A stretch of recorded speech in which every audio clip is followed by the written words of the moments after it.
Mra, muziki wetu wa Bongo Flava mra umetoka mbali sana mra. Ruka kama ninja, tua kama ndege. Mwingine anaimba ayayayayay naserema niseme igorobeta ni heme.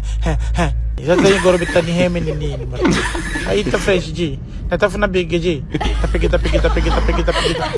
Sasa katokea Professor J mra. Yo mokozi ni tero ni epuke ili bara. Ilikuwa ni bara mra. Mara kaima na yule dada yetu yule mkuria mwenzetu yule anaitwa Judith Wambura. Judith Wambura ni mkuria mwenzetu. Sasa mtoto wa mzee Wambura pale juu nasema sio ndugu yetu. Bongo Dar es Salaam. Unajua sisi kule Tarime tulikuwa tunaamini kwamba watu wa Dar es Salaam wote ni wezi. Sasa jamani huo wimbo yani tukawa tunautumia kutoka Tarime kuja Dar es Salaam. Sasa kama ukasikia Sinza leo ile baada ya jumba ba. Sasa unasema hapa kama hapa Sinza sina shida yoyote naendelea kwa sababu ni mbali. Ukisikia pita Mwananyamara uone roba za mbao. Mura, yani ukiwa Mwananyamara hapo ukasikia kitu hicho, ukiona mtu anakuangalia usoni unamwambia, "Mura kwani nini mura? Nataka unikabe mura. Nataka unikabe nini mura? Kama unafikiria mimi ni wakuja. Nimezaliwa hapa Dar es Salaam na kitovu changu kimetupa Muhimbili."